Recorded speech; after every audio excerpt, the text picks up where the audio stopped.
పట్టణ కాంగ్రెస్ పార్టీ అధ్యక్షులు జావేద్ గారికి, అలాగే ఈ వేదిక పైన ఉన్నటువంటి మనందరి అభిమాన నాయకుడు మంత్రివర్యులు గౌరవనీయులు తుమ్మల నాగేశ్వరరావు గారికి, అలాగే ఈ నెల 4వ తారీఖున ఎంపీగా విజయం సాధించబోతున్నటువంటి రఘురామరెడ్డి గారికి, అలాగే డిసిసి అధ్యక్షులు దుర్గాప్రసాద్ గారికి, అలాగే జిల్లా మహిళా కాంగ్రెస్ అధ్యక్షురాలు సౌజన్య గారికి, ఎక్స్ఎమ్మెల్సీ బాలసాని లక్ష్మీనారాయణ గారికి, అలాగే మేయర్ నీరవ గారికి, డిప్యూటీ మేయర్ ఫాతిమా బేగం గారికి, యూత్ కాంగ్రెస్ అధ్యక్షులు ఎడ్లైట్ సంతోష్ గారికి, సిపిఐ నగర కమిటీ జానీ గారికి, ఆమ్ ఆద్మీ పార్టీ నాయకులు తిరుమలరావు గారికి, ప్రైవేట్ కాలేజ్ ఇంజనీరింగ్ అధ్యక్షులు శ్రీనివాసరావు గారికి, ప్రైవేట్ స్కూల్స్ అసోసియేషన్ కాంతారావు గారికి, జెడ్పీటీసీలు, ఎంపీటీసీలు, ఎంపీపీలు, కౌన్సిలర్లు, మీడియా మిత్రులు, ఎస్సీసెల్ జిల్లా అధ్యక్షులు బొడ్డు బొందయ్య గారికి, legal cell chairman Sharath Kumar గారికి, అలాగే వేదిక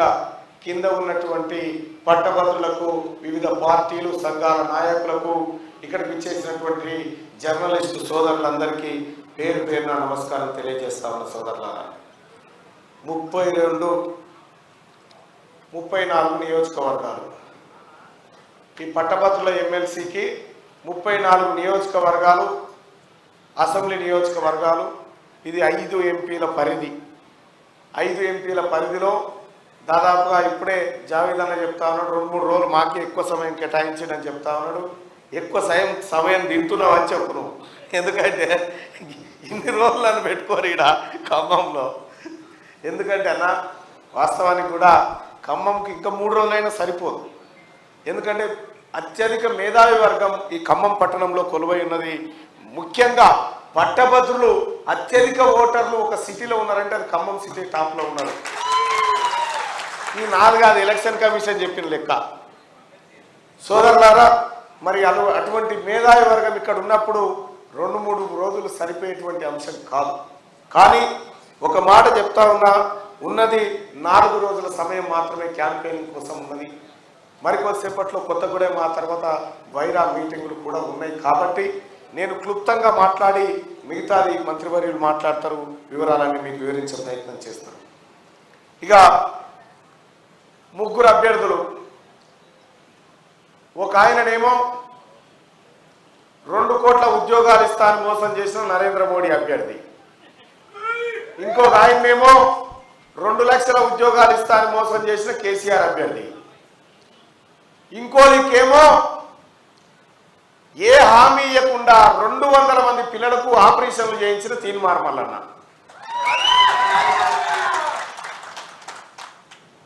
ఇట్లా మీరు ఇంకో 20 పాయింట్లు వేసుకున్నా కూడా 0 మార్కులే వస్తాయి వాళ్ళకి. ఎన్నడన్నా చూసిరా అభ్యర్థులను? ఎప్పుడన్నా ఎన్నడనో కష్టంలోనో సుఖంలోనో కనీసం వినతి పత్రం కానన్నా కనబడరా వాళ్ళు? వాళ్ళకి టీఆర్ఎస్ పార్టీలా మొన్నటిదాకా ఆఖరి టైం దాకా అభ్యర్థి నువ్వు చేయమంటే నువ్వు చేయి, నేను చేయాలని కలిపి వచ్చింది. ఎవరు చేయకపోతే ఆఖరికి అమెరికాకి పిల్లగాని పట్టుకొచ్చిరట. డ్యూయల్ సిమ్, అది ఒకటే ఫోన్లు ఉంటుంది వాళ్ళది. సోదరులారా, పట్టభద్రుల ఉప ఎన్నికంటే వాళ్ళకు తమాషా, కానీ మనకు బాధ్యత. ఇలా ఈ ఉప ఎన్నిక ఎందుకోసం వచ్చింది సార్? మంత్రి తుమ్మల గారు ఆదేశిస్తూ వచ్చిందా? నా తోటి కాదు, మా పార్టీకి చేత కాదని పల్లా రాజేశ్వరరెడ్డి రాజీనామా చేసి వచ్చిందా? పల్లా రాజేశ్వరరెడ్డి గారు మా వల్ల కాదని రాజీనామా చేసిపోతే ఈ పట్టభద్రుల ఎమ్మెల్సీ ఉప ఎన్నిక వచ్చింది. మీతో కాదని వెళ్ళిపోయినోలే కదా, మళ్ళా ప్రశ్నించే గొంతు మాది, మాకేయాలి, మాకు కత్తి పొడుగుందని మా ఊరికి రావట్లేదు. ఏమన్నా అర్హత ఉందా వీళ్ళకి ఓటు అడగడానికి? ఎందుకోసం టీఆర్ఎస్ పార్టీ అభ్యర్థి కోటేయాలి? వాస్తవానికి కూడా నేను కూడా అనుకున్నా సార్, యుద్ధం గట్టిగా ఉండదేమో అనుకున్నా. ఆయన ఎవరు తెలియదా, ఈయన ఎవరు తెలియదా, మనమే పరిచయం చేయాలి. మళ్ళా వాళ్ళిద్దరు పోటీ చేస్తారు సార్ అని. ఏదేమైనప్పటికీ సోదరులారా, తీన్మార్ మల్లన్న ఏం చేసిందో మీ అందరికీ తెలుసు. ఈ 10 ఏళ్ల కాలంలో ఎవరికి తల నిలబడి ఒక్కడినై కొట్లాట ప్రారంభించిన ఆ రోజు మీ అందరికీ తెలుసుకోదన్నారా. తీన్మార్మాలకి ఎందుకు వేయాలని చెప్పి కేటీ రామారావు గారు అంటా ఉన్నారు. అయ్యా, తీన్మార్మాలకి ఎందుకు ఓటేయాలంటే నువ్వు చేసినటువంటి అరాచకాలన్నీ బయట పెట్టినందుకు.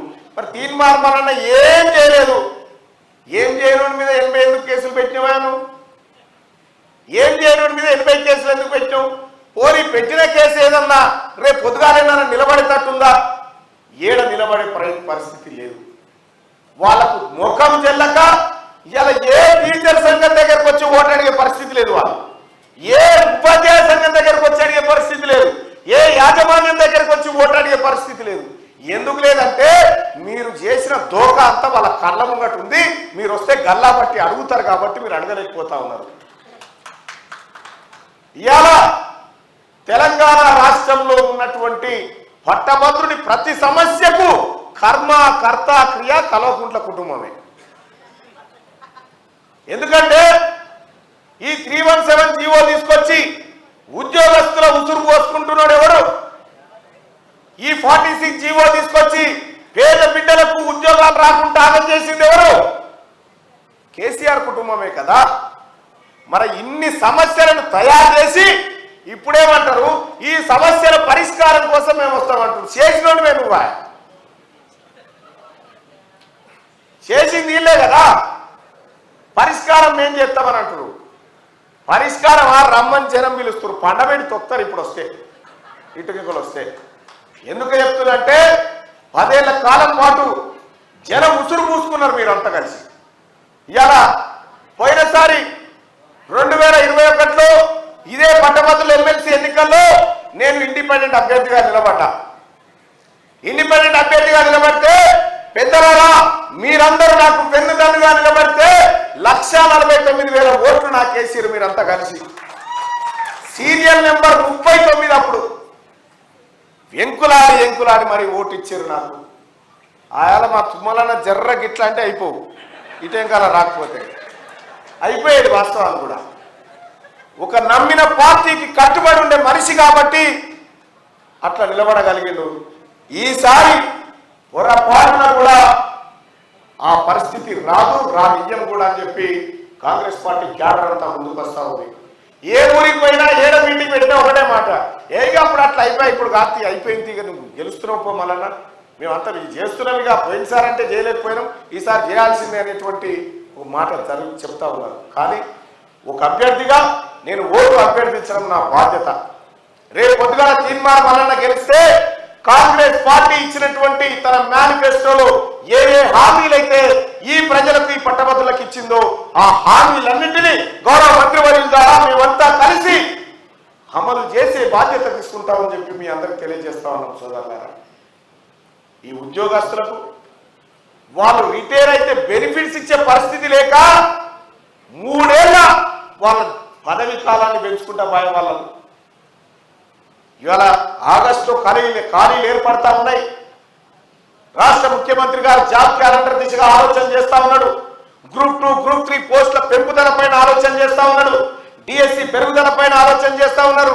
2017లో వేసినటువంటి గురుకుల పీఈటీ నోటిఫికేషన్ కు ఇప్పటి వరకు వాళ్ళకి నియామక పత్రాలు రాలేదు.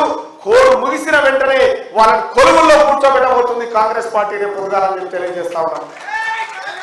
ఇంకంతే కాదు, ప్రైవేట్ స్కూల్ యాజమాన్యాలు ఎవరైతే ఉన్నారో వాళ్ళు కానీ ప్రైవేట్ టీచర్లు కానీ ఎంత అవస్థ పడతా ఉన్నారో వాళ్ళందరి కష్టాలు త్వరలోనే తీర్తేని చెప్పి మేము ఆశాభావంతో ఉన్నాం. సోదరులారా, ఇక ఏజెన్సీ వ్యవస్థ ఏడుంటుందో తెలియదు.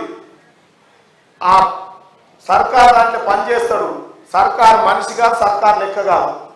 నిన్న మైబాద్ డిఈఓ ఆఫీస్లో ఒక అవుట్ సోర్సింగ్ ఉద్యోగిని ఎవరితో మాట్లాడొద్దని వేధింపులకు గురి చేస్తా ఉన్నారు. ఆ వేధింపులన్నీ ఆగిపోతాయి. అవుట్ సోర్సింగ్ విధానానికి కాంగ్రెస్ పార్టీ వ్యతిరేకంగా ఉంది. ఏ కాన అదనపు భారం లేకుండా అవుట్ సోర్సింగ్ ఉద్యోగుల జీతాలు డబుల్ చేస్తారు ఒకటేసారి. ఆ వెసులుబాటు ఉంది. ఆ కార్యక్రమాన్ని రేపు పొద్దున కాంగ్రెస్ పార్టీ తీసుకోబోతాం సోదరులారా. ఇంకంతేకాదు, యువతకు ఉద్యోగ గ్యారంటీ అనేటువంటి పథకాన్ని కాంగ్రెస్ పార్టీ మొన్ననే మన నాయకుడు రాహుల్ గాంధీ గారు ప్రకటించడం జరిగింది. ఇంకా తెలంగాణ రాష్ట్రంలో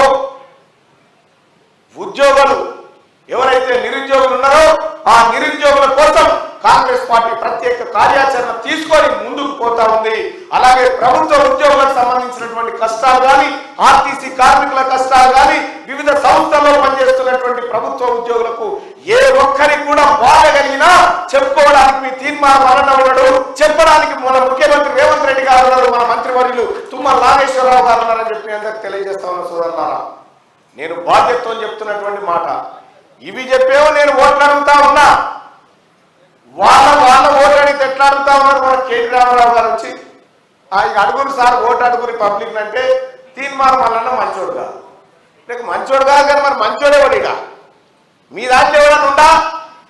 రోజు ఒకటే పని కేటీ రామారావుది ఏంటంటే తీర్మానం వలన మీద పట్టగాలు చేయాలి, తీర్మానం వలన మంచోడు కాదని చెప్పాలి. తీర్మానం వలన ఎసెంచోడో జనానికి తెలియదా? నీ సర్టిఫికేట్ కావాలి మాకు. సోదరులారా, ఇవాళ మీ అభ్యర్థిని టీఆర్ఎస్ పార్టీ అభ్యర్థిని అమెరికాకి తెచ్చినామని చెప్తా ఉన్నారు. నువ్వు అమెరికాకి ఈడికి వచ్చినావు, కానీ ఇక్కడ ఉన్నటువంటి పేద బిడ్డల్ని అమెరికాలో పెట్టి చదివిపిస్తా ఉన్నాడు తీర్మానం వలన.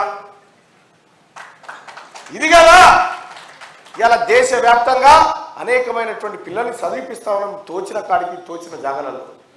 నా బిడ్డకు వచ్చిన కష్టం ఏ బిడ్డకు రావద్దని మీ అందరి సహకారంతో వందల మంది బిడ్డలకు ఆపరేషన్లు చేయించి ఆ దవాఖానాలలో ట్రీట్మెంట్ చేయిస్తా ఉన్నా. తీర్మానం వలన మంచోడు గాంధీ ఇవన్నీ చేస్తా ఉన్నాడా? ఈ తెలంగాణ రాష్ట్రంలో ఉన్న సంపద కొల్లగొట్టిన బ్లాక్ మెయిలర్స్ కల్వకుంట్ల చంద్రశేఖరరావు కుటుంబం తప్ప మేము కాంగ్రెస్ పార్టీ నాయకులం కాదు. సోదరులారా, ముఖ్యమంత్రిని పట్టుకొని బ్లాక్ మెయిలర్ అని మాట్లాడతారు, ఇవాళ అభ్యర్థులను పట్టుకొని బ్లాక్ మెయిలర్ అని మాట్లాడతారు. కేటీ రామారావు ఆర్బిట్ చివరొస్తారా నువ్వు నేను నిలబడదాం, బ్లాక్ మెయిలర్ అనే కాగితం రాద్దాం, జనం ఎవరి మెడలు వేసిపోతారో చూద్దాం దా. తీర్మానం మీద కేసులు ఉన్నాయని చెప్తా ఉన్నారు. ఎవడు పెట్టిన కేసులు? ఈ 70-80 కేసుల్లో ఒక్క కేసు అన్న నా ఇంటి పంచాయతీ ఉందా? ఈ ప్రజల పంచాయతే కదా. సోదరి మళ్ళా తీర్మానం వల్ల ఎటువంటి వాడు నా సోదరి అవాడ వంగూరి ఈశ్వర్ గారు కూర్చున్నారు. ఒక్కసారి రాక ఇక్కడికి రా.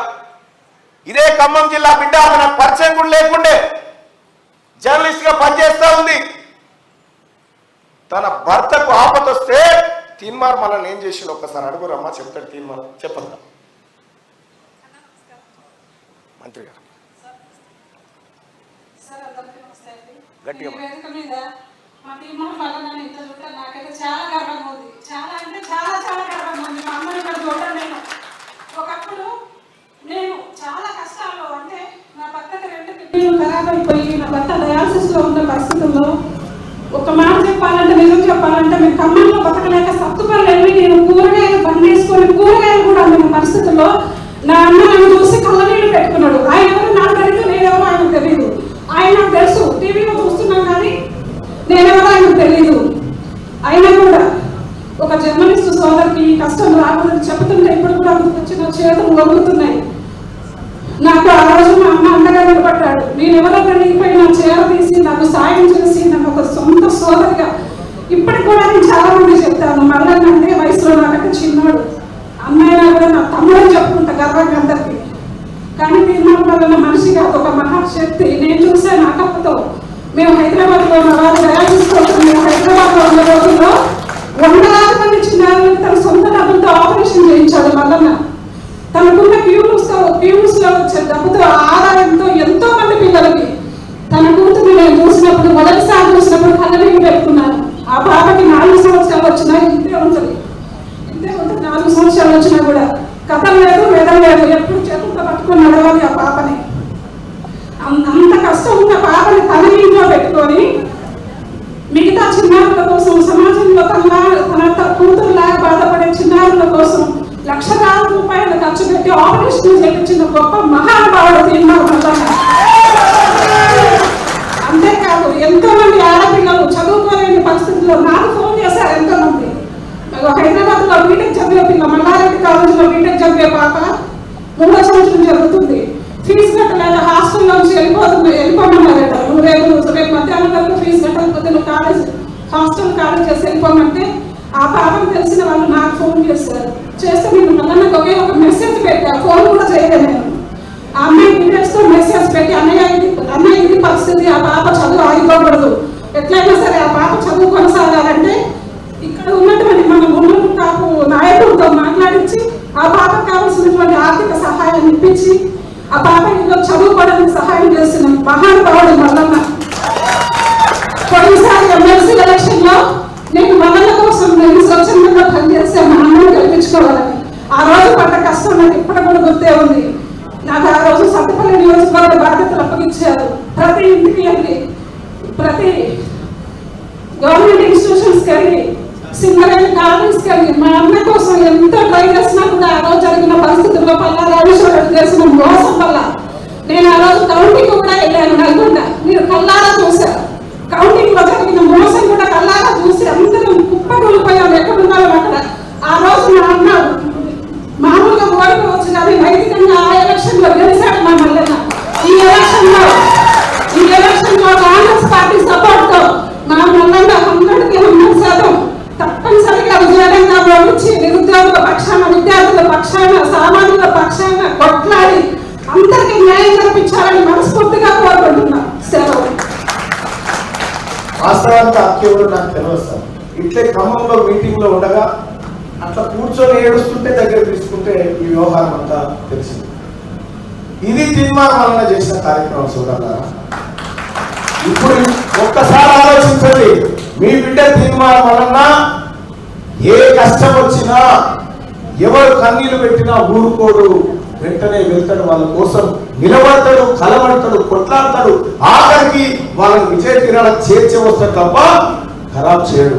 ఇప్పుడు కూడా చెప్తా ఉన్నా, అన్న మంత్రి గారు సాక్షిగా చెప్తా ఉన్నా, నాకు జన్మనిచ్చిన తల్లిదండ్రుల సాక్షిగా మీ ఓటును వృధా చేయని చెప్పి మీ అందరికీ ప్రమాణం చేస్తూ ఇప్పుడు తెలంగాణ రాష్ట్ర అభివృద్ధి ప్రదాత వ్యవసాయ శాఖ మంత్రివర్యులు శ్రీ తుమ్మల